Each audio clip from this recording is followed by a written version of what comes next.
बढ़ा दिया है, यानी आपको जो बेसिक पर 5% का एक्स्ट्रा जो है आपको डीए दिया जाएगा।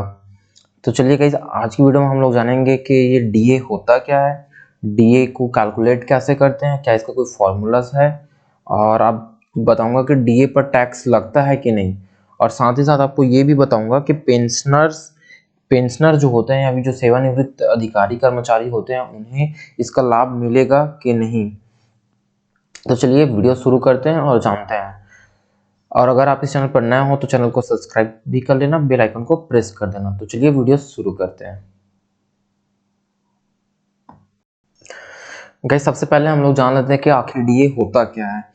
आपको पता ही होगा, डीए का मतलब होता है आपका डीएनएस अलाउंसेस। ठीक है, ये जो आपका महंगाई भत्ता जिसे हम लोग बोलते हैं वो होता है।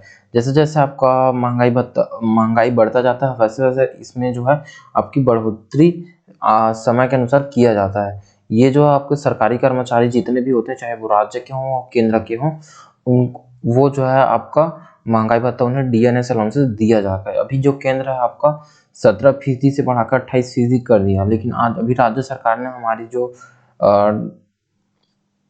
महंगाई भत्ता है उसमें 5% की जो है वृद्धि अभी की है। ठीक है, तो चल ये आपका जो होता है डीएनएस अलाउंसेस, ये आपको महंगाई भत्ता के रूप में दिया जाता है। गाइस, अब सबसे इसमें हम लोग जान लेते हैं कि ये जो महंगाई भत्ता है वो क्या सब जगह पर एक जैसा होता है? नहीं दोस्तों, ये जो होता है आपका गांव में अलग होता है, शहर में अलग होता है, और मेट्रो सिटी में जो है अलग होता है। यानी जिस तरीके से आपका जहां आप रहते हो या फिर जहां आप जॉब करते हो, उस एरिया के हिसाब से आपको जो है ये दिया जाता है आपका डीए जो है। गवर्नमेंट ने डीए कैलकुलेट करने के लिए कुछ फॉर्मूले दिए हैं, इसमें आप देख सकते हो। सरकार ने 2006 में डीए कैलकुलेट करने के लिए फॉर्मूले में बदलाव किया था। तो ये बदलाव क्या था, यहाँ पे देख सकते हो। ये आपका पिछले 12 महीनों का औसत all India consumer price index. इस कंज्यूमर प्राइस इंडेक्स के बारे में अगर जानना है तो इसको थोड़ा सा देखते हैं, कंज्यूमर प्राइस इंडेक्स क्या होता है। गाइस, कंज्यूमर प्राइस इंडेक्स आपका होता है कि डीए की गणना जो है कंज्यूमर प्राइस इंडेक्स पर आधारित खुदरा महंगाई दर पर होती है। इसे आम उपभोक्ता वहन करते हैं, जबकि थोक महंगाई दर उत्पादक की ओर से अदा की गई कीमत होती है। खुदरा महंगाई दर सीधे तौर पर आम लोगों को प्रभावित करती है, इसलिए डीए की गणना जो इसी आधार पर तय होती है। यानी कंज्यूमर प्राइस इंडेक्स वह इंडेक्स होता है जो कंज्यूमर तक जिस प्राइस में जो सामान होता है वो पहुंचता है, उसे हम लोग बोलते हैं कंज्यूमर प्राइस इंडेक्स। और उसी के ऊपर जो है डीए की जो गणना की जाती है। यानी अगर आपको पार्ले जी की जो बिस्किट है अगर वो 5 रुपए में मिल रही है, ठीक है, आपको 5 रुपए में मिल रही है, तो उसमें जो महंगाई भत्ता है वो आपको उसी के बेस पे दिया जाएगा, उस 5 रुपए के हिसाब से आपको दिया जाएगा। इसे बोलते हैं कंज्यूमर प्राइस इंडेक्स। अगर इसको ज़्यादा डिटेल में जानना है तो इसको एक सेपरेट वीडियो में चर्चा करेंगे, कंज्यूमर प्राइस इंडेक्स होता क्या है और इसको कैसे जो है उपभोक्ता और जो आम आदमी होता है उसके ऊपर कैसे प्रभाव पड़ता है। ठीक है, तो चलिए अभी फॉर्मूलाज देख लेते हैं। गाइस, कंज्यूमर प्राइस इंडेक्स के बाद आप देख सकते हो यहाँ पे बेस ईयर जो आपका 2001 को माना गया है, उसके हिसाब से ये जो आप फॉर्मूला दिए गए होते हैं 100 माइनस 115.76 अपॉन 115.76 इंटू 100, यानी ये जो आपका बढ़ा हुआ जो महंगाई होता है वो है। और यहाँ पे सेंट्रल पब्लिक सेक्टर के कर्मचारियों के लिए भी फॉर्मूला इस तरीके से तैयार किया जाता है। इसको आप फॉर्मूला को देख लीजिएगा। इसको मैं एक बेसिक से आपको मेथड से बता देता हूँ, फॉर्मूला आपको थोड़ा टफ लगेगा, तो उसको देख लेते हैं पहले। जैसे कि अगर आप यहाँ देख सकते हो, केंद्र सरकार ने डीए का जो मूल वेतन है 28% करने का फैसला।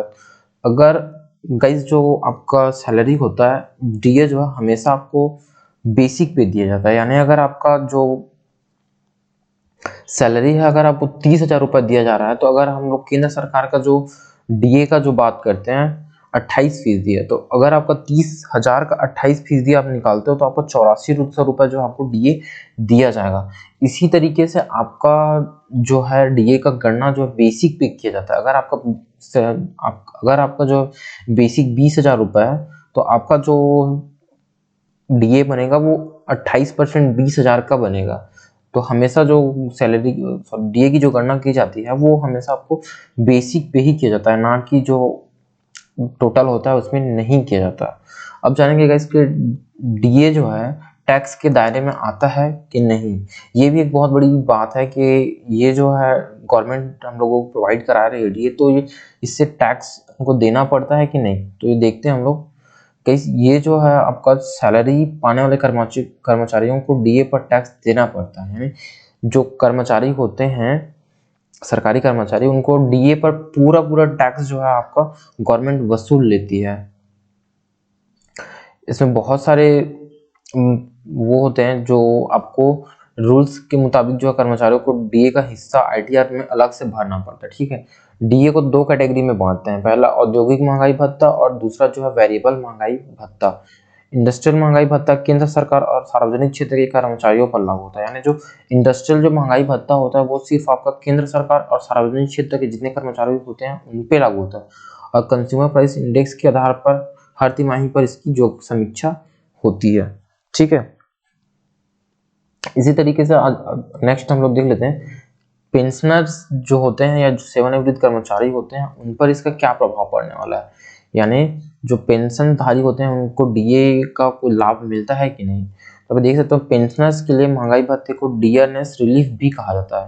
यानी जो डीए होता है उसे हम लोग सेवानिवृत्त अधिकारी के लिए या कर्मचारी के लिए जो है डीआरएस रिलीफ के नाम से भी जानते हैं। जब भी वेतन आयोग नया वेतन ढांचा बनाता है तो उसमें बदलाव का असर रिटायर्ड कर्मचारियों की पेंशन पर भी पड़ता है। अगर महंगाई भत्ता बढ़ता है तो पेंशन की डीआर भी बढ़ जाती है। यानी जो डीएनएस रिलीफ जो फंड है मतलब वो जो है पेंशनर्स का बढ़ जाता है। यानी महंगाई भत्ता का असर जो है आपका पेंशनर्स के ऊपर भी पड़ता है। यानी अगर आप रिटायर्ड हो भी चुके हो तो आपको इसका महंगाई भत्ता का जो पैसा है वो आपको बढ़कर ही मिलेगा।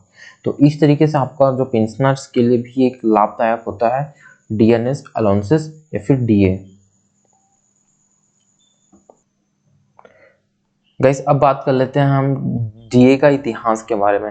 गाइस डीए का इतिहास बहुत पुराना है। यानी 1945 के अराउंड में जब सेकेंड वर्ल्ड वॉर चल रहा था उस टाइम पे जो सैनिक थे उन लोगों को डीए प्रदान किया जाता था, उनको महंगाई भत्ता प्रदान किया जाता था सैलरी के अलावा।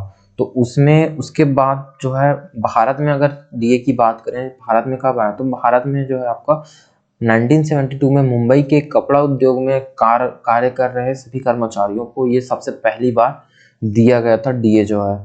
उसके बाद भारत सरकार ने धीरे धीरे करके इसमें जितने भी पूरे देश में सरकारी कर्मचारी हैं उन लोगों को डीए प्रदान करना स्टार्ट कर दिया।